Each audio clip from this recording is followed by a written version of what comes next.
গুণন বিদ্যাঞ্জলি বিদ্যাপীঠের দশম শ্রেণীর ছাত্রছাত্রীদের উদ্দেশ্যে এই লকডাউনের মধ্যে কঠিন পরিস্থিতির মধ্যে জানি মন দিক থেকে সকলেই কেউই ভালো নেই, তারপরেও কামনা করি যেন তোমরা ভালো থাকো, সুস্থ থাকো। যাই হোক, আজকে আমি লকডাউনের এই পরিস্থিতিতে আজকে আমি তোমাদের সামনে প্রথমে এসে উপস্থিত হলাম। তোমাদের এই দশম শ্রেণীর পাঠ্যপুস্তকের অন্তর্গত গদ্যাংশ পথের দাবি, শরৎচন্দ্র চট্টোপাধ্যায়ের লেখা পথের দাবি গল্পে। আমরা একটু আলোচনা করি, একটু আলোচনা দরকার শরৎচন্দ্র চট্টোপাধ্যায় সম্পর্কে। পথের দাবি গল্পের লেখক শরৎচন্দ্র চট্টোপাধ্যায় 1876 খ্রিস্টাব্দে তিনি জন্মগ্রহণ করলেন এবং 1938 খ্রিস্টাব্দে মারা গেলেন। এই যে সময়সীমাটা, সেই সময়সীমার মধ্যে উনার যে সাহিত্য কৃতি তার সম্পর্কে একটু আলোচনা। শরৎচন্দ্র চট্টোপাধ্যায় দরিদ্র পরিবারে জন্মগ্রহণ করেছিলেন। তার বাবা সংসারের হাল ধরতে পারছিলেন না, তাই জন্য শ্বশুরালয়ে গিয়ে উপস্থিত হন ভাগলপুর, আমাদের পার্শ্ববর্তী বিহারের অঞ্চলের অন্তর্গত ভাগলপুর। সেই শরৎচন্দ্র চট্টোপাধ্যায় ঘাত প্রতিঘাতের মাধ্যমে পড়াশোনা করলেন, আবার মাঝখানে যখন পড়াশোনা ছেড়ে দিলেন তিনি চাকরি সূত্রে চলে গেলেন রেঙ্গুন। সেই রেঙ্গুনে চাকরি সূত্রে তিনি সেখানে যাওয়ার আগে সেখানে গিয়ে তিনি কি করলেন, কুন্তলীন পুরস্কার সভা থেকে আয়োজিত সভা থেকে গল্প লিখতে হবে এবং তিনি গল্প লিখলেন মন্দির, এবং তা পুরস্কৃত হলেন তোমার মন্দির গল্প। তার বাবা, তিনি ছদ্মনামে রচনা করলেন সেটা, তার বাবা সুরেন্দ্রনাথের নাম দিয়ে, তার মামার নাম দিয়ে। শরৎচন্দ্র গল্পে আমরা শরৎচন্দ্রকে সাধারণত কথা সাহিত্যে বা কথা শিল্পী নামে পরিচিত না। কথাশিল্পী শরৎচন্দ্র চট্টোপাধ্যায় বাংলা উপন্যাস ধারা, গল্প ধারা শ্রেষ্ঠ লেখক বলতে পারি আমরা। তিনি যে সাহিত্য রচনা করেছেন, সেই সাহিত্য রচনার বৈশিষ্ট্যই ছিল ভাষার সরলতা এবং মাটির মানুষের আটপৌর জীবনের ব্যথা বেদনার কাহিনী। তার এত জনপ্রিয় হওয়া একমাত্র কারণ হচ্ছে তোমার আমার পরিবারে যে সাদামাটা যে কাহিনী, সেই সাদামাটা কাহিনীকেই তুলে ধরা, দরদ হৃদয় মর্মস্পর্শী মন দিয়ে সেটাকে অনুভব করে তিনি তুলে ধরতেন। আর নারীদের, বঞ্চিত অবহেলিত যে নারী, তাদের ক্ষমতা সম্পন্ন মানসিকতা যে নারী, তাদের কথা তিনি তুলে ধরেছেন। আমরা শরৎচন্দ্র চট্টোপাধ্যায় যে উপন্যাসগুলো রচনা করেছেন সেটা যে কতটা জনপ্রিয়, উনার সম্পর্কে আর্টিকেল লিখতে গিয়ে বলা হয়েছিল উনার উপন্যাস বাঙালি নারীদের রান্নাঘরের দয় পাওয়া যেত, অর্থাৎ রান্না করার সময়ও বাঙালি নারীরা ওনার উপন্যাস পড়তেন আর রান্না করতেন, এরকম একটা বিষয়। যাই হোক না কেন, তিনি উপন্যাসের ক্ষেত্রে বিভিন্ন ক্ষেত্রে তিনি বিচরণ করেছেন, কখনো মনস্তাত্ত্বিক উপন্যাস, কখনো রাজনৈতিক উপন্যাস, কখনো সামাজিক উপন্যাস, কখনো রোমান্টিক উপন্যাস। এই যে উপন্যাস রচনা করেছেন, আমাদের আলোচ্য পথের দাবি গল্পটি হচ্ছে একটি রাজনৈতিক উপন্যাস। আমরা জন্মটা দেখতে পাচ্ছি 1876 থেকে 1938, সেই সময় ভারতবর্ষে ইংরেজদের শাসন ব্যবস্থা। আর সেই শাসন ব্যবস্থায় যখন ইংরেজদের বিরুদ্ধে দল গঠন হয়েছে, সেই ইংরেজদের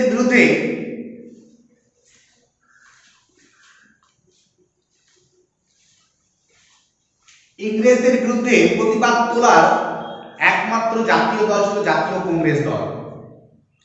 সেই জাতীয় কংগ্রেস দলের নেতৃত্ব দান করতেন অনেকেই, চিত্তরঞ্জন থেকে শুরু করে নেতাজি সুভাষচন্দ্র বসু, গান্ধীজি। ওনাদের মধ্যে একটা মতবিরোধ দেখা দেয়, একটা নরমপন্থী এবং চরমপন্থীতে বিশ্বাসী যারা। নেতাজি চরমপন্থীতে বিশ্বাসী এবং নরমপন্থীতে বিশ্বাসী গান্ধী। ওনাদের মধ্যে একটা কি হয়, বিভেদ তৈরি হয়। আর তিনি মনে করতেন, গান্ধীজি মনে করতেন, এই অহিংস পদ্ধতির দ্বারাই ভারতবর্ষের স্বাধীনতা ফিরিয়ে নিয়ে আসা সম্ভব। তার জন্য তিনি মানুষকে অহিংসার নীতিতে বিশ্বাসী করার জন্য অনুপ্রেরণা দিতেন এবং চরকা কাটার মধ্যে দিয়ে তিনি মনে করলেন অহিংস পথটা সেই পথের মধ্যে দিয়ে আসতে পারে, তার জন্য সেই কাজটাও তিনি করতে লাগলেন। সেখানে কিন্তু শরৎচন্দ্র চট্টোপাধ্যায় নিজেও জাতীয় কংগ্রেসের সঙ্গে যুক্ত হলেন এবং গান্ধীজির অনুপ্রেরণায় তিনি অনুপ্রাণিত হলেন। কিন্তু সেই পরিস্থিতিতে তিনি একটা উপন্যাস রচনা করলেন, তার নাম হচ্ছে পথের দাবি। এই পথের দাবি উপন্যাসটা রচনা করার পর যখন প্রকাশ পেল, তখন গান্ধীজি খুব ব্যথা পেলেন এবং শরৎচন্দ্রকে একটা চিঠি লিখলেন যে তিনি অর্থাৎ এত সুন্দর চরকা কাটতে পারে আর তার হাত দিয়ে এরকম একটা উপন্যাস আশা করেননি। শরৎচন্দ্র পাঠালেন তার পত্রিকাতে গান্ধীজিকে একটি পত্র।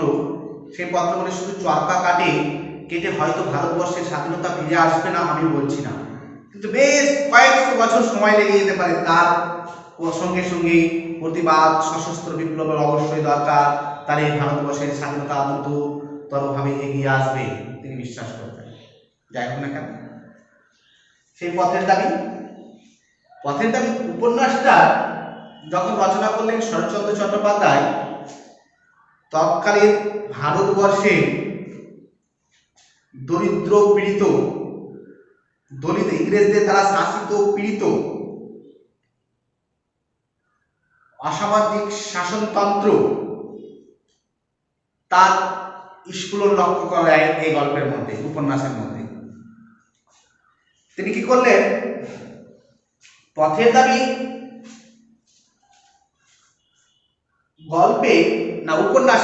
উপন্যাসে আমরা বিভিন্ন বিস্তারিত আমি আর আলোচনা করতে যাচ্ছি না পথের দাবি ব্যাপারটা। পথের দাবি এই নামকরণ একটু আলোচনা করি, নামকরণটা। কারণ আমরা জানি বিষয়ে যে কোনো সাহিত্যের নামকরণের মধ্যেই কিন্তু বিষয়ের সূত্রপাত আমরা খুঁজে পাই, আর লেখক সেটাকে খুব নজরে রেখে নামকরণটা করে থাকেন, গভীরভাবে চিন্তা ভাবনা করে। পথের দাবি গল্পটাও শরৎচন্দ্র নামকরণ করলেন আর প্রকাশ হয়ে গেল 1926 খ্রিস্টাব্দে বহুবাণী পত্রিকায়। 1926 খ্রিস্টাব্দে প্রকাশ। এই পথের দাবি অর্থাৎ আমাদের পথ চলার যে পথ, সেই পথটা আমাকে আমার গমনস্থলে সুষ্ঠুভাবে প্রেরণ করার জন্য যেরকম ভাবে কিছু দাবি আমাদের কাছে আশা করে, অর্থাৎ কিরকম, অর্থাৎ পাকা রাস্তা হবে, পাশে ড্রেন থাকবে, তার পাশে গাছপালা থাকবে, সুস্থ স্বাভাবিক একটা পরিবেশ থাকবে, তারপরে তোমাকে সুস্থভাবে তোমার গন্তব্যস্থলে পৌঁছাতে পারবে, এটাই হচ্ছে পথের দাবি।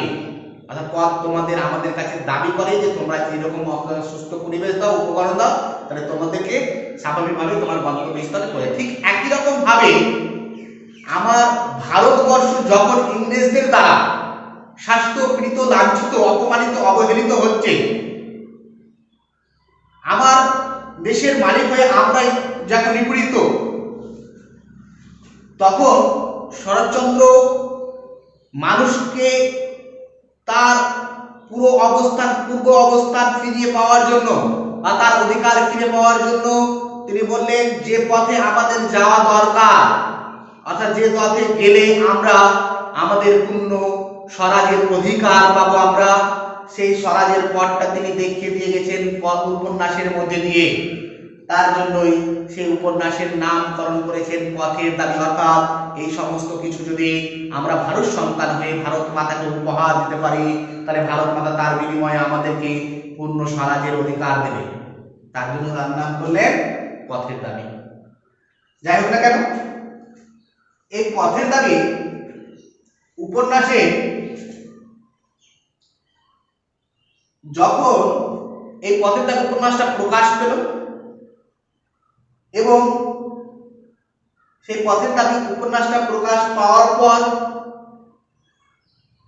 1926 খ্রিস্টাব্দে যখন প্রকাশ পেল, এই পথের দাবি উপন্যাস ইংরেজদের বিরুদ্ধে ভারতীয়দের সশস্ত্র বিদ্রোহে বিপ্লবী হওয়ার মন্ত্রণা জোগাচ্ছিল। তখন ইংরেজরা তাকে বাজেয়াপ্ত করে।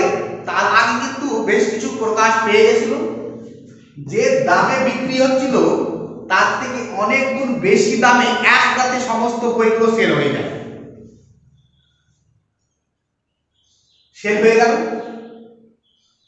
এবং বাঙালির ঘরে ঘরে সেই বইটা চলে যেতে শুরু করলো। এমনকি প্রকাশক তার চাহিদা পূরণ করার জন্য, এই বইয়ের চাহিদা পূরণ করার জন্য হস্তে লিখে, অর্থাৎ হাতে লিখে আবার এই গল্প উপন্যাসটা মানে দেশবাসীর কাছে, কিছু আমাদের ভারতীয়দের কাছে পৌঁছানো হয়েছিল। যাই হোক না কেন, সেই পথের দাবি উপন্যাসে 6 ও 7 যে পরিচ্ছদ, এই 6 ও 7 পরিচ্ছদ, এই 6-7 পরিচ্ছদের অংশ বিশেষ আমাদের পাঠ্যপুস্তকে গ্রহণ করা হয়েছে। এবার আমি আমার পাঠ্যপুস্তকে যে গ্রহণ করা হয়েছে তার পূর্বে একটু কিছু বলার আমার আছে। অর্থাৎ পূর্বসূত্র এরকম, এই গল্পের কেন্দ্রীয় চরিত্র অর্থাৎ আমরা পাই অপূর্ব হালদার। পথের দাবি গদ্যাংশে, আমাদের গল্পের যে অংশ, সেই অংশে অপূর্বই হচ্ছে উপন্যাসের উল্লেখযোগ্য চরিত্র, মানে এই গল্পের চরিত্র। এমএসসি উত্তীর্ণ হওয়ার পর তিনি লোধা কোম্পানিতে উত্তীর্ণ হওয়ার পর একজন বাঙালি, যেটা বলছিলাম পথের দাবি উপন্যাসের উল্লেখযোগ্য চরিত্র, এমএসসি উত্তীর্ণ একজন বাঙালি শিক্ষক ছিলেন। তিনি চাকরির জন্য বাংলাদেশ থেকে বর্মা এসেছিলেন এবং সেখানে লোধা কোম্পানিতে চাকরি করছিলেন। সেই লোধা কোম্পানিতে চাকরির পর সেখানে অফিসে চাকরির সময় রামদাস তলওয়ারকরের সঙ্গে উনার সাক্ষাৎ হয়। যাই হোক না কেন, ওটা পরে আলোচনা করছি।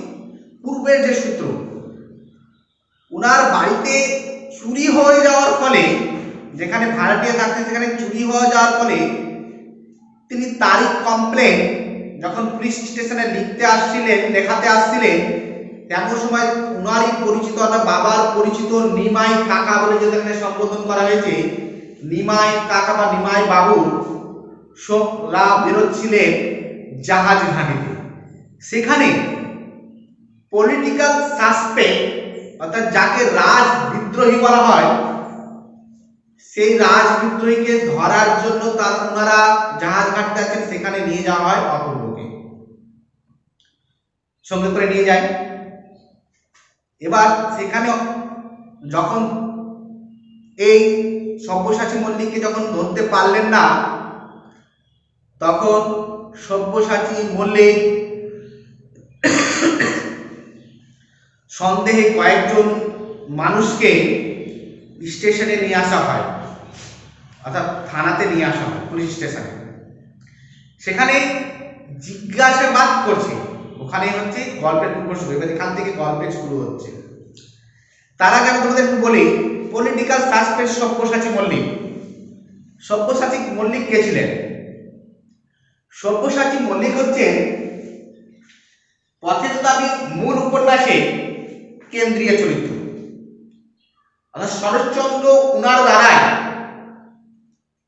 কি করতে চেয়েছেন? ভারতীয় বিপ্লবের যে পথ, ভারতবাসীকে দেশ উদ্ধারের যে পথ, সেই পথের নেতৃত্ব দান করেছেন সব্যসাচী মল্লিক। আর উনার নেতৃত্বে ভারতীয় বিভিন্ন জায়গায় সংগঠিত হচ্ছিল ভারতীয় দল, যা ভারতের স্বাধীনতা আন্দোলনের জন্য লড়াই করবে। সেই পলিটিক্যাল সাসপেক্ট সব্যসাচী মল্লিক। এখানে সব্যসাচী মল্লিক, সব্যসাচী কাকে বলা যায়? যার দুই হাত সমান চলে তাকে কি বলা হয়? সব্যসাচী বলা হয়, তাকে সব্যসাচী বলা হয়। অর্থাৎ আমাদের গল্পে সব্যসাচী মল্লিক, যিনি বিলেত ফেরত একজন ডাক্তার ছিলেন, উচ্চমানের একজন শিক্ষিত, কিন্তু ভারতবর্ষে যখন আসলেন, এসে দেখলেন ভারত মাতার এই করুণ অবস্থা, সেই করুণ অবস্থা থেকে উদ্ধারের কাজে নিজেকে নিয়োজিত করলেন এবং উদ্ধারের কাজে নিয়োজিত করে নিজের জীবনকে বিলিয়ে দিলেন। উনি ইংরেজদের কাছে একজন বিদ্রোহী হলেন, রাজ বিদ্রোহী হলেন। যেহেতু ভারতবর্ষে শাসন করছে তখন ইংরেজরা, সেহেতু তিনি রাজ বিদ্রোহী হলেন, অর্থাৎ রাজদ্রোহী। কিন্তু আমাদের কাছে তিনি কি ছিলেন? আমাদের কাছে ছিলেন দেশ প্রেমী। ভারতীয়দের কাছে তিনি হয়ে গেলেন দেশ প্রেমী। সেই সেই সব্যসাচী মল্লিকের কথা এখানে বলা হচ্ছে। এই গল্পটা আমাদের আলোচ্য যে গল্প, সেই গল্পে শুরু করার আগে আমরা কয়েকটা জিনিস একটু আলোচনা করা দরকার। প্রথমত পথের দাবি 1926 খ্রিস্টাব্দে প্রকাশিত, লিখে রাখবে 6 ও 7 পরিচ্ছদ থেকে নেওয়া। মূল উপন্যাসে যে পরিচ্ছদ আছে তাদের মধ্যে 6 ও 7 যে পরিচ্ছদ, তারই অংশ বিশেষ এখানে নেওয়া হয়েছে। প্রকাশিত হচ্ছে বহুবাণী পত্রিকায়, প্রকাশ বহুবাণী পত্রিকা। এবার শরৎচন্দ্র চট্টোপাধ্যায়ের জন্ম এবং মৃত্যুটা লিখে রাখতে পারো 1876 থেকে 1938 খ্রিস্টাব্দ। এটা একটা রাজনৈতিক উপন্যাস। একটু এখানে লিখে রাখতে পারো পথের দাবি উপন্যাসের মূল বিষয় কি। সেই মূল বিষয়টা হচ্ছে ছদ্মবেশী বিপ্লবী সব্যসাচী পুলিশের চোখে ধুলো দেওয়া কৌশল। অর্থাৎ ছদ্মবেশী বিপ্লবী সব্যসাচী পুলিশের চোখে ধুলো দেওয়ার কৌশল। কাহিনীর মূল চরিত্র অপূর্ব ও তার সহকর্মী রামদাস তলোয়ার করেন অর্থাৎ বন্ধুত্বতা, অপূর্বের দেশপ্রেমের পরিচয় এবং তৎকালীন পরাধীন ভারতবর্ষে রাজনৈতিক অস্থিরতার আভাস তথা স্বদেশবাসীর দুর্দশা। তাহলে আমি কি বললাম? একদিকে ছদ্মবেশী যে সব্যসাচী মল্লিক, উনার কৌশল। 2 নম্বর হচ্ছে অপূর্ব এবং রামদাস তলোয়ার করের সঙ্গে উনার বন্ধুত্ব। 3 নম্বর হচ্ছে অপূর্বের দেশপ্রেমের যে পরিচয় পাচ্ছি সেই পরিচয়। আর 4 নম্বর হচ্ছে পরাধীন ভারতবর্ষে রাজনৈতিক অস্থিরতা এবং ভারতবাসীর করুণ দুর্দশার কথা এখানে বর্ণনা হয়েছে। আমরা যখন এই উপন্যাসটা পড়ব না, এর কাহিনীটা পড়তে কি যেন মনে হবে কখনো আগে চলে গেছে, কখনো পরে চলে এসেছে, আবার কখনো আগে চলে গেছে। অর্থাৎ আমরা দেখতে পাই এখানে স্মৃতিচারণা করছেন। গল্পটা যখন শুরু হচ্ছে তখন স্মৃতিচারণা থেকে, স্মৃতিচারণা অর্থাৎ বলছে এরকম একটা পরিস্থিতি, মানে এরকম একটা কাহিনী। এই গল্পে আমরা তিনটে অংশ পাবো। এক, পুলিশ স্টেশনে অপূর্ব উপস্থিত হয়ে দেখেছে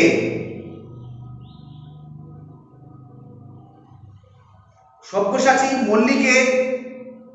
মল্লিক, যিনি গিরিশ মহাপাত্রের ছদ্মবেশে পুলিশ স্টেশনে উপস্থিত রয়েছেন। উনার পুলিশের চোখে ধুলো দেওয়া, সেখান থেকে চলে যাওয়া, এরকম একটা কাহিনী। তারপর দুই নম্বর রয়েছে তিনি যে স্টেশনে ইংরেজদের দ্বারা অপমানিত হয়েছিলেন, লাঠির আঘাতে উনার যে পাঁজর ভেঙেছে, লাঠির আঘাতে, ইংরেজদের লাঠির আঘাতে তার যে অপমান, সেই অপমানের কথা রয়েছে কাহিনীতে। 3 নম্বর হয়েছে ভাবত যাত্রাকালীন ইংরেজদের দ্বারা তিনি কিরকম ভাবে লাঞ্ছিত হচ্ছেন, বা যাই হোক না কেন তিনি যাচ্ছেন, ভাবতে যে যাত্রা করছেন, সেই যাত্রাকালীন যে পরিস্থিতি, সেই পরিস্থিতির গল্পটা বা সেই গল্পটাও এখানে রয়েছে। অর্থাৎ 3টে কাহিনী এখানে রয়েছে। এবার আমি গল্পের মধ্যে যাই। গল্পের শুরুতে রয়েছে পুলিশ স্টেশনে প্রবেশ করিয়া দেখা গেল।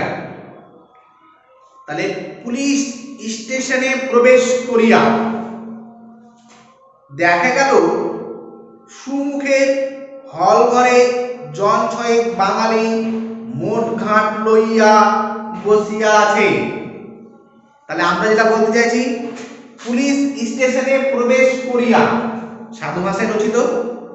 আমরা জানি সাহিত্য ভাষাকে, শরৎচন্দ্র লেখনীতে সাধু ভাষাকে তিনি গ্রহণ করেছিলেন, ওই সাধু ভাষা দিয়েই তিনি সাহিত্য রচনা করেছেন।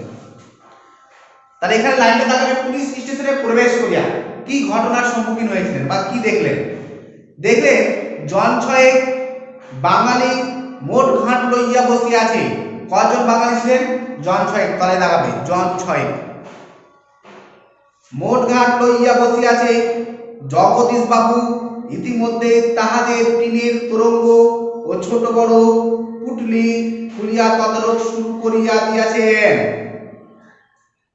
তাহলে বলতে চাই এখানে জগদীশ বাবু ইতিমধ্যে তাহাদের টিনের তোরঙ্গ,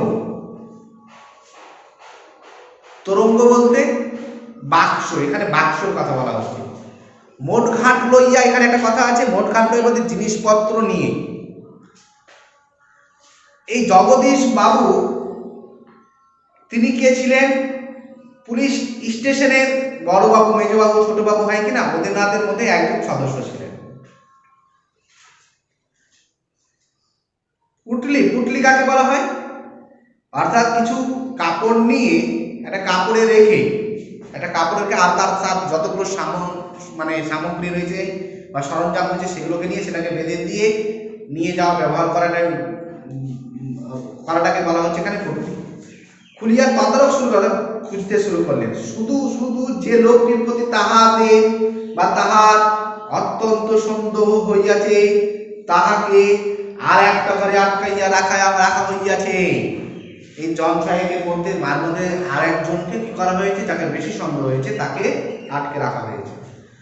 ইহারা উত্তরে সকলে উত্তর বর্মা অয়েল কোম্পানির তেলের খনির কারখানায় মিস্ত্রির কাজ করিতেছিলেন। তাহলে তারা দেখাবে ওনারা যাদেরকে আটক করেন তারা কোথায় কাজ করছিলেন? উত্তর ব্রহ্মে বর্মা অয়েল কোম্পানির তেলের খনি কাজ করছিলেন। কিসের কাজ? মিস্ত্রির কাজ। সেখানকার জল হাওয়া সহ্য না হওয়ায় চাকরির উদ্দেশ্যে রেঙ্গুনে চলিয়া আসিয়াছে। সেখানকার আবহাওয়া ওনাকে সহ্য হয়নি বলে ওনারা কি করছেন, চাকরির উদ্দেশ্যে রেঙ্গুনে চলে এসেছেন, রেঙ্গুনের উদ্দেশ্যে যাত্রা করেছেন। ইহাদের নাম ধাম ও বিবরণ লইয়া ও সঙ্গে জিনিসপত্র পরীক্ষা করিয়া ছাড়িয়া দেওয়া হইলে পলিটিক্যাল সাসপেক্ট সন্দেহে সব্যসাচী মল্লিককে নিমাই বাবুর সম্মুখে হাজির করা হইল। তাহলে এই পুলিশ স্টেশনের বড় বাবু কে ছিলেন, নিমাই বাবু। এই বড় বাবু হচ্ছে নিমাই বাবু।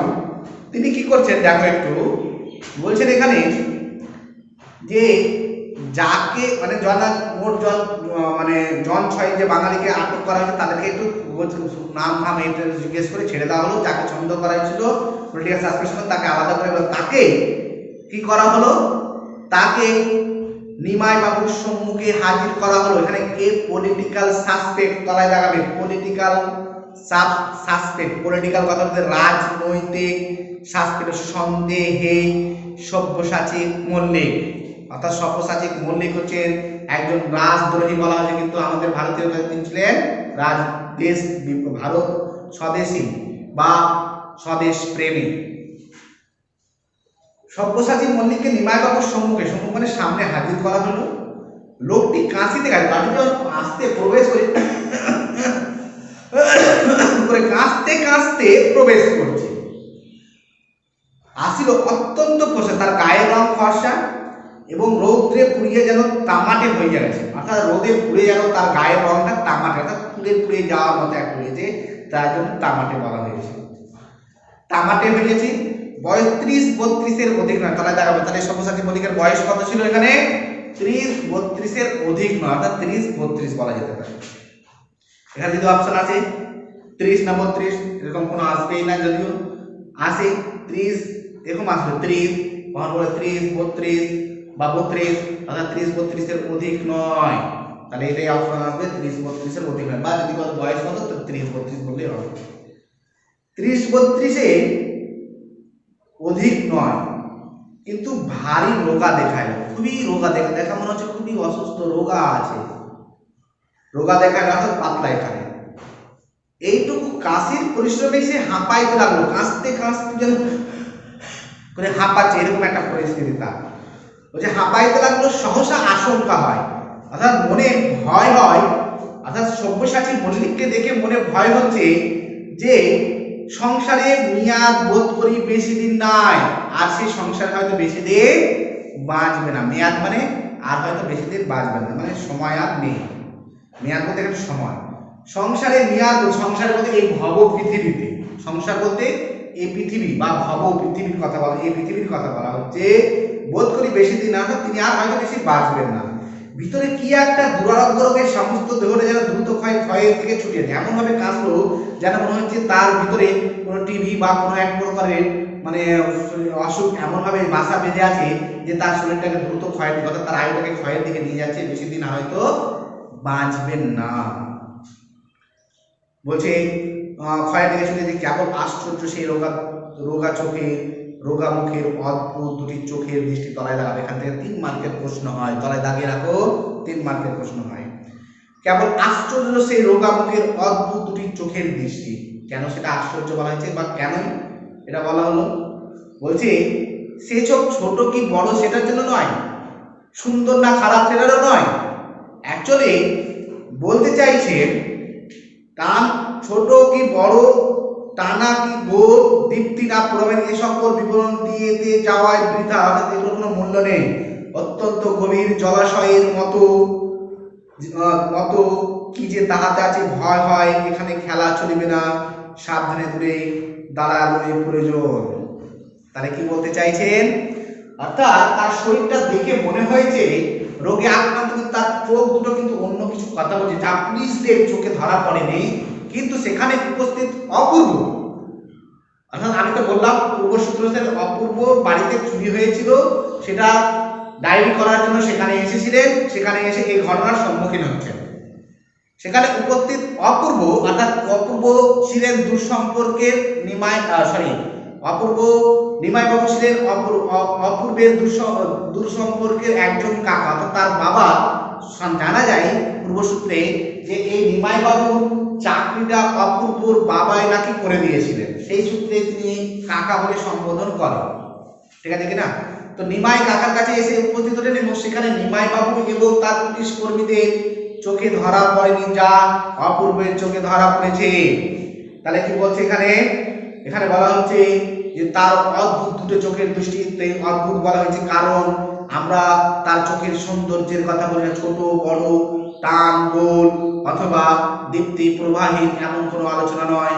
এই চোখের ভিতরে অর্থাৎ গভীর জলাশয়ের ভিতরে আমরা যখন প্রবেশ করি তখন আমরা সেখানে প্রবেশ করি, আমরা যখন এরকম ঠাঁই পাই না বা সেখানে আমাদের যেন বিশেষ কোনো আমরা নিজেকে নিজ কাজে নিয়োজিত করতে, ঠিক একই রকমভাবে তার চোখের দৃষ্টির উপর যদি নিক্ষেপ করা যায় তাহলে সেখানে আর অন্য কোনো খেলা চলে না। এই চোখের মধ্যে কি রয়েছে বলছে, ক্ষীণ প্রাণটুকু লুকায় রয়েছে, অর্থাৎ ওনার ভিতরে যে প্রাণের সত্তা, সেই প্রাণের সত্তা ওনার চোখের দিকে তাকালে তবে বোঝা যায়, তার শরীরের দিকে বোঝা কখনোই যায় না। লুকায় যায়, মৃত্যু সেখানে, অর্থাৎ সেখানে মৃত্যু সহজে প্রবেশ করতে পারবে না, সাহস পায় না। তাহলে তবে মৃত্যুও সেখানে প্রবেশ করতে পারে না বা সাহস পায় না, এখান থেকে 3 মাত্র প্রশ্ন হয়। কেবল এই জন্য সে আজও বাঁচে, আর এই জন্য সেটা তিনি আজও বাঁচিয়ে রয়েছেন মনে। অপূর্ব মুগ্ধ হইয়া সেদিকে চাহিয়াছিল, সহসা নিমাইবাবু তাহার বেশভূষার বাহার এবং পরিপাট্যের প্রতি অপূর্বের দৃষ্টি আকর্ষণ করিয়া সহাস্যে কহিলেন, বাবুটির স্বাস্থ্য নিচে কিন্তু সব 16 আনায় বজায় আছে, তা স্বীকার করিতে হবে। তাহলে এখানে এটুকু মনে হয় আশা করি বুঝতে পেরেছো তোমরা যে আশ্চর্য রোগামুখের অদ্ভুত দুটি চোখের তাকে না আশ্চর্য বলা হচ্ছে। তাহলে বলা হচ্ছে তার শরীরটা যেন মনে হচ্ছে দেখে যে এখনই সে হয়তো প্রাণ ত্যাগ করবে আর বেশি দিন হয়তো বাঁচবে না, কিন্তু তার যে চোখের দৃষ্টি, সেই চোখটা এমন চঞ্চল, এমন দৃষ্টি, প্রখর দৃষ্টি, সেখানে কারোর প্রবেশ করতে পারে না, সেগুলো সেখানে খেলা যেতে পারে না। অর্থাৎ এখানে বলতে চাইছেন যে উনার চোখের দৃষ্টিতে তার শরীরের রোগের সঙ্গে কোনো সম্পর্ক নেই, অর্থাৎ এই সব কিছু তিনি ঊর্ধ্বে, সেটা পুলিশের চোখে ধরা পড়ে কিন্তু অপূর্বের চোখে ধরা পড়েছে। যা সেখানে উদাহরণ দিয়ে বলছে, গভীর জলাশয়ের মধ্যে যখন প্রবেশ করে আমরা গভীর বেশিক্ষণ খেলা করতে পারি না বা দম ধরে রাখতে পারি না, ঠিক একই রকম ভাবে সব্যসাচী মল্লিকে বা গিরিশ মহাপাত্রের ছদ্মবেশে উপস্থিত অপূর্বের ছদ্মবেশে উপস্থিত গিরিশ মহাপাত্র যে উপস্থিত হয়েছে, সেই গিরিশ মহাপাত্রের ছদ্মবেশে উপস্থিত যে সব্যসাচী মল্লিক, উনার চোখের গভীরে প্রবেশ করে কোনো রকম ভাবে খেলা করা সম্ভব নয় বা উনাকে কোনো রকম ভাবে ধরা বা পাকড়াও করা সম্ভব নয়। প্রাণ আর উনার মধ্যে এখানে উনার প্রাণের সত্তা, এখানে উনার প্রাণ লুকিয়ে যায়, ইনি এটার মাধ্যমে সমস্ত অজয়কে বিজয় করতে পারে বা জয় করতে পারে। এবার বলছে, নিমাইবাবু তার বেশভূষা এবং পরিপাট্যের প্রতি অপূর্ব দৃষ্টি আকর্ষণ। এবার নিমাইবাবু কি করছেন? অপূর্বের সব্যসাচী মল্লিক অর্থাৎ গিরিশ মহাপাত্রের বা সব্যসাচী পলিটিক্যাল শাস্ত্রের সব্যসাচী মল্লিকের সন্দেহে যে গিরিশ মহাপাত্রকে আটক করা হয়েছে তার বেশভূষার প্রতি বা দৃষ্টি আকর্ষণ করলেন। সেদিকে চালিয়ে সহসা নিমাইবাবু তার দৃষ্টি আকর্ষণ করিয়া সহসা কইলেন, বাবুটির স্বাস্থ্য গেছে কিন্তু সব 16 আনায় বলা যায়। দাগাবে লাইনটা, এখান থেকে প্রতি বছরই মোটামুটি লাইন উপরে প্রশ্ন আসে। এবারও মনে হয় পরিপাট্য এবং বিষয় থেকে প্রশ্ন এসেছে 5 মার্কের, তোমাদের 5 মার্কের প্রশ্ন আসবে না, এই গল্প আসবে না হয়তো মাধ্যমিকে। তো যাই হোক না কেন, ওটা বলা যাবে না এখন। তো 5 মার্কের 3 মার্কের জন্য রেডি করে রাখতে পারো, না করতে পারো। কি অপূর্ব, কি বলো অপূর্ব, এতক্ষণ অপূর্ব তাহার পরিচ্ছেদের প্রতি দৃষ্টিপাত করিয়া মুখ ফিরিয়া হাসি গোপন করিল। তাহার মাথা তাহলে পরিবারে এখানে স্বাস্থ্য এবং শখের বর্ণনা পরিচয় দেয়, এই প্যারাটা পুরোটাই করতে হবে। হ্যাঁ, এতক্ষণ অপূর্ব তাহার পরিচ্ছেদের প্রতি দৃষ্টিপাত করিয়া মুখ ফিরিয়া হাসি গোপন করিল। তাহার মাথার সম্মুখ দিকে বড় বড় চুল, এই যে বড় বড় এদিকে মাথায় বড় বড় সামনের দিকে চুল রয়েছে, আর কি রয়েছে চুল, এবং কিন্তু ঘাড় এবং কানের দিক নাই বললেই চলে, মানে ঘাড়ের দিকে এদিকে আর এই সাইডগুলোতে একদম ছোট ছোট ছোট করে নিয়েছে। এখন তো বর্তমান যুগে যেটা পাওয়া যাচ্ছে বাদর ছাট চুলগুলো যেটা বলা হচ্ছে, সেই চুলগুলোর কথাই বলা হচ্ছে এখন, সেরকমই এক প্রকারের চুল। বলছে দেখি হ্যাঁ বললেই চলে, এমন করে ছোট করে এমনই ছোট ছোট করিয়ে ছাটা। মাথায় চেরা স্মৃতি, আর মাঝখানে কি রয়েছে একদম লম্বা স্মৃতি, স্মৃতি অর্থাৎ এই যে চিরুনি যখন করি আমরা, চিরুনি যখন করি তখন মেয়েরা যেরকম ভাবে করে আর দুদিক দিয়ে সরি আগে মাথা সরে যায় বলা হয় স্মৃতি। অর্থাৎ বলছি চাইছেন এখানে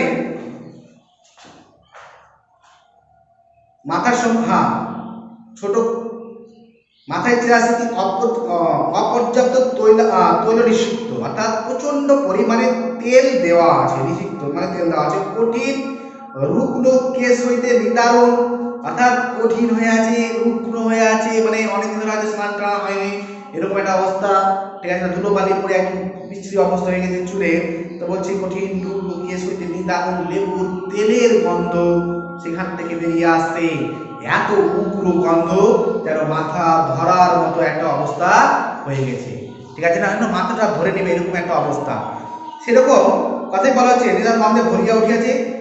এবার বলছে তেলের গন্ধে ঘর ভরে দিয়েছে, গায়ে জাপানি সিল্কের রামধনু রঙের চুড়িদার, দেখো পরিপাটের গাহা দেখো, অর্থাৎ আমরা তো এখানে জানি, আমি প্রথমে বলেছিলাম তোমাদেরকে যে অপূর্ব অর্থাৎ সুপরিটিক্যাল সাসপেন্স সব্যসাচী মল্লিকের ছদ্মবেশের বিভিন্ন যে কৌশল, সেই কৌশলের কথা, সেই কৌশলটা প্রকাশ পাচ্ছে এখানে। তাহলে এখানে কি বলছে দেখো, বলছে যে সমুখ ফিরিয়া হাসি গোপন তাহার মাথায় সংহা, বলছে দেখি সিল্কের গায়ে জাপানি সিল্কের রামধনু রঙের জামা, সিল্কে অর্থাৎ পাঞ্জাবি যে পরে আছে, চুড়িদার পাঞ্জাবি অর্থাৎ মেয়েদের মতো চুড়িদারের মতো, আবার সাত রং মানে রামধনু 7টি রং বিশিষ্ট যে ধনু আকাশে মাঝে মাঝে বর্ষাকালে ওঠে তখন সেটাকে বলা হয় রামধনু, সেই রামধনু রঙের পাঞ্জাবি পরে আছে। আর কি বলা হচ্ছে তাহার বুক পকেট হইতে, বুকে কি হয়েছে বাঘ আকার একটি রুমালের কিয়ন্দর দেখা যাচ্ছে, অর্থাৎ সেখানকার যে আভিজাত্য সেই আভিজাত্য দেখা হয়েছে, বাইরের দিক থেকে পকেট থেকে কি করা যাচ্ছে দেখা যাচ্ছে রুমালটা, আর সেই রুমালে কি রয়েছে, রুমালে রুমালে কি হতে উত্তরীয় কোনো বালাই, উত্তরীয় কথা হচ্ছে চাদর, উত্তরীয় কথা হচ্ছে কি চাদর। তাহলে তার বুক পকেটেতে বাঘ আঁকা একটা রুমাল, বাঘ আঁকা একটা রুমাল রয়েছে, উত্তরের কোনো বালাই না, কোনো দেহে চাদর নেই, পরনে বিলেতি মিলের অর্থাৎ বিলাতি মানে বিলেত থেকে তৈরি এরকম একটা মিলের কালো মকমল পারে সূক্ষ্ম শাড়ি, সেই সূক্ষ্ম শাড়ি পাতলা শাড়িকে পায়ে সবুজ রঙের ফুল মোজা, তাহলে কি বলছে সূক্ষ্ম শাড়ি যেটাকে কি করা হয়েছে ধুতি করে পরা হয়েছে, ধুতির মতো করে কুচি করে পরা হয়েছে, পায়ে সবুজ রঙের ফুল মোজা, সবুজ রঙের ফুল মোজা, আর ফুল মোজা তাহলে কোন রঙের সবুজ রঙের দেখতে পাচ্ছ, হাঁটুর উপরে লাল ফিতা দিয়ে, আজটা হাঁটুর উপর দিয়ে লাল ফিতা দিয়ে বেঁধে দিয়েছে, দেখো রঙের বাহারটাই দেখো, বাঁধা বার্নিশ করা পাম শু, আর সেই পায়ে আবার কি রয়েছে ফুল জুতা পরা রয়েছে, পাম শু রয়েছে, পাম শু, ঠিক আছে, আবার বার্নিশ করা তেল একদম বার্নিশ করে রেখেছে, পাম শু তলাটা মজবুত টেকসই করে দিয়ে আগড়া লোহার নাল বাঁধানো, আর এর তলা জুতোর তলাতে কি রয়েছে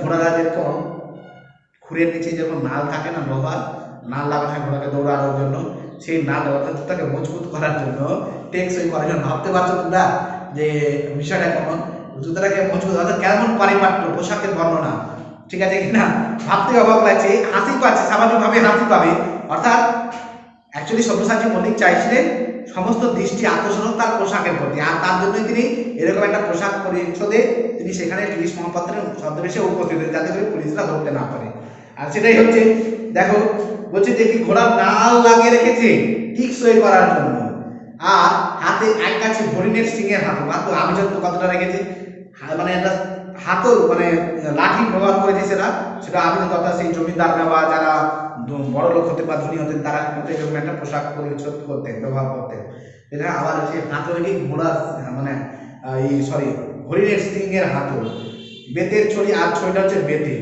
কয়েকদিনের জাহাজে ধরে সমস্তই নোংরা হয়ে যায়, কয়েকদিন ধরে জাহাজে আসছে তো সমস্ত কিছু নোংরা হয়েছে, ইহার আপাতমস্ত অপূর্ব বারবার নিরীক্ষণ করিয়া বহিল, পা থেকে মাথা পর্যন্ত দেখছে, আর বলছে যে কাকাবাবু এ লোকটি আপনি কোনো কথা জিজ্ঞেস না করে ছেড়ে দিন, যাকে খুঁজে সে যে এ নয় তার আমি জামিন হতে তলে দাঁড়াবে, যার যে যাকে খুঁজছেন সে যে এ নয় তার আমি জামিন হতে পারি, জামিন কথার অর্থ কি, জামিন অর্থে এখানে বোঝানো চাইছে যদি বলা যায়, অর্থাৎ ধরে নাও যে কি তুমি কি বলা যাবে জামিন অর্থে যদি বলা যায়,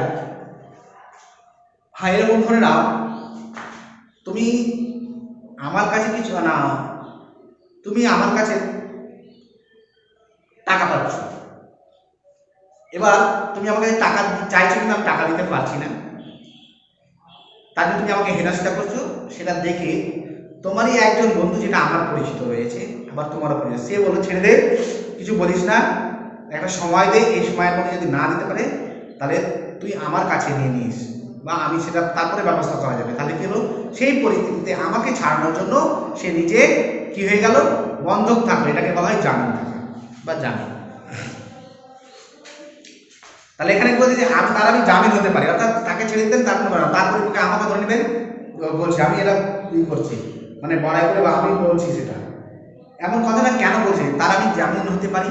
অর্থাৎ সব্যসাচী মল্লিক গিরিশ মহাপাত্রের ছদ্মবেশে যে উপস্থিত হয়েছিলেন সেটা অপূর্ব বুঝে উঠতে পেরেছিলেন।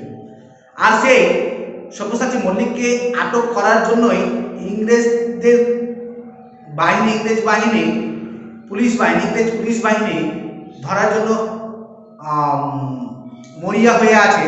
এই পরিস্থিতিতে একজন বড় মাপের রাজনৈতিক নেতাকে বাঁচানোর তাগিদে, অর্থাৎ অপূর্ব সেটা জামিন হতে পেরেছিল, এমন যে কোনো উপায় হোক যেন এই সব্যসাচী মল্লিক ধরা না পড়ে, তার জন্য তিনি তাকে সেখান থেকে বের করে দেওয়ার ব্যবস্থা করার জন্য তিনি এমন কথাটা বলেছিলেন। নিমাবাবু চুপ করিয়া রহিলেন, অপূর্ব আর যাই হোক, যা কিছু তার কালচারের কথাটা একবার ভেবে দেখুন। কালচার কথা হচ্ছে সংস্কৃতি, অর্থাৎ পোশাক আচার ভাষা, তারপরে তার খাদ্য অভ্যাস, এই সমস্ত সংস্কৃতি বা কালচার, ঠিক আছে। অর্থাৎ পলিটিক্যাল সাসপেন্স সব্যসাচী মল্লিক ছিলেন একজন বড় মাপের বিলেত ফেরত একজন ডাক্তার, আর বড় মাপের একজন রাজনৈতিক দেশ, মানে রাজনৈতিক নেতা। উনার পোশাক আশাক বেশভূষা কেমন হওয়া উচিত, যেরকম হওয়া উচিত, তার সঙ্গে এই গিরিশ মহাপাত্র যাকে সব্যসাচী ছন্দে আটক করা হয়েছে তার বুঝি বিস্তর পার্থক্য রয়েছে। সেই অর্থে এখানে কালচারের কথাটা বলা হয়েছে, বা বুঝেছেন তার কি কালচারের কথা বলা না, সেই অর্থে এখানে বোঝানো কথা, ব্যবধানটা বোঝানোর অর্থে এখানে বলা হয়েছে। নিরাপদ হাসিয়ে কানে কইলেন, তোমার নাম কি?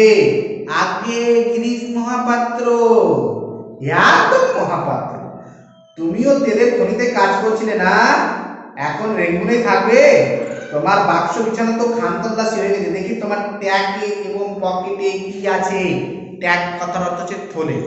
থলে বলতে এখানে কি বলতে চাইছে, অ্যাকচুয়ালি আমাদের যেরকম আমরা পার্স ব্যবহার করি, মানি ব্যাগ যেটা ব্যবহার করি, সেই সময় কাপড়ে তৈরি হতো, আর সেগুলোকে থলের মতো তৈরি করা, আর মুখের দিকে সুতো লাগানো থাকতো, সেখানে টাকা পয়সা প্রয়োজনীয় জিনিসগুলো সেখানে রেখে সুতোটা একটু টেনে দিয়ে মুখটাকে বন্ধ হবে, তারপরে এগুলো পকেটে ব্যবহার করি। এটাকে বলা হচ্ছে আমাদের কি বলছে, ট্যাগ। এখানে ট্যাগ বলা হচ্ছে সেটাকে, বা কাপড়ের তৈরি হতে পারে, চামড়ার তৈরি হতে পারে, বিভিন্ন রকম হতে পারে। তো কাপড়ের কথাটাই আমি বললাম, হচ্ছে ট্যাগে এবং পকেটে কি আছে, তাহার ট্যাগ হতে একটি টাকা ও ঘন্টা 6 পয়সা বাহির হইল। তাহলে তলায় লাগাবে, মানে এই দুটো লাইন, দুটো লাইন যার পর পর আছে, মানে প্যারাটা পুরোটাই দাবিয়ে রাখবে। এখান থেকে প্রশ্ন হয় সাধারণত, ট্যাগে কি পাওয়া গেছিল এবং পকেটে কি পাওয়া গেছিল।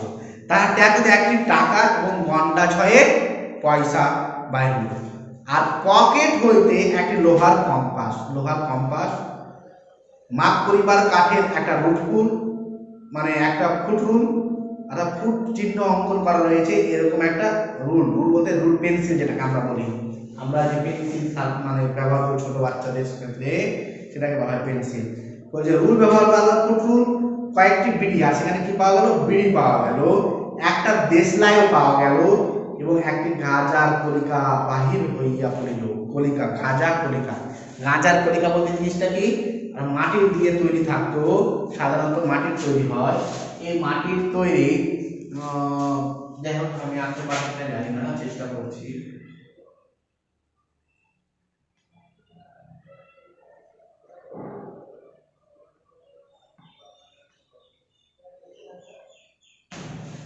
এই টাইপের হয়, এই টাইপের হয়ে থাকে মাটির কলকি।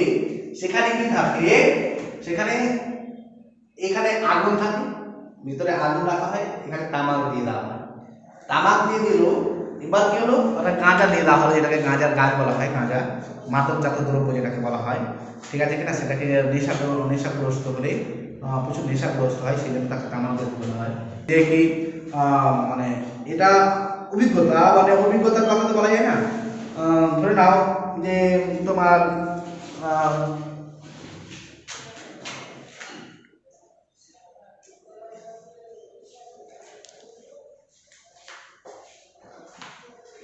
তোমার এই গাঁজার যে কলিকা, অর্থাৎ এখানে রাখা হয় তামাক, মানে আগুন রাখা হয়, এখানে তামাক রেখে দিল, তারপরে কি হচ্ছে যে ধোঁয়াটা বেরিয়ে আসছে, ধোঁয়াটাকে পান করা হয়, সেটাকে বলা হয় গাঁজা, ঠিক আছে। সেটা অনেক নেশা হয়, সেই নেশার কথা বলা হয়। যে এখানে কি বলা হচ্ছে, গাঁজার কলিকা বাহির হইয়া পড়িল, নিমাগলে তুমি গাঁজা খাও, লোকটি অসংকোচ যদি লাগে না, তবে এই বস্তুটি পকেটে কেন, আগে পথে কুড়িয়ে পেলাম, যদি কারো কাজে লাগে তাই তুলে রেখেছি, যদি কারো কাজে লাগে তার জন্য আমি কি করেছি, তুলে রেখেছি, কেমন, তার জন্য অন্য কোনো কারণ নয়।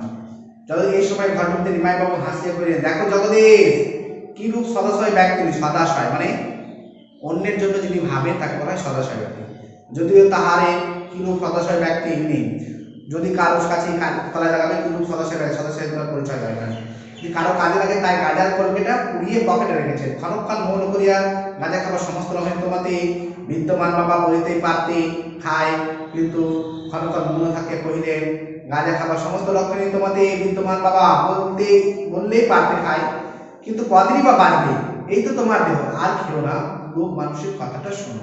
তাহলে দেখাবে বুড়ো মানুষের কথা শুনে, লাইনটাতে প্রশ্ন হয়, এই বুড়ো বলে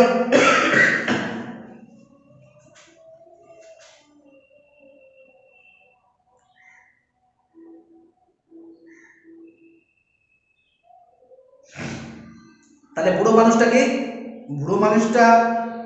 বুড়ো মানুষের কথা শুনে এখানে একটু মানে দ্বিধাদ্বন্দ্ব হয়ে থাকে সাধারণত। তো আমাদের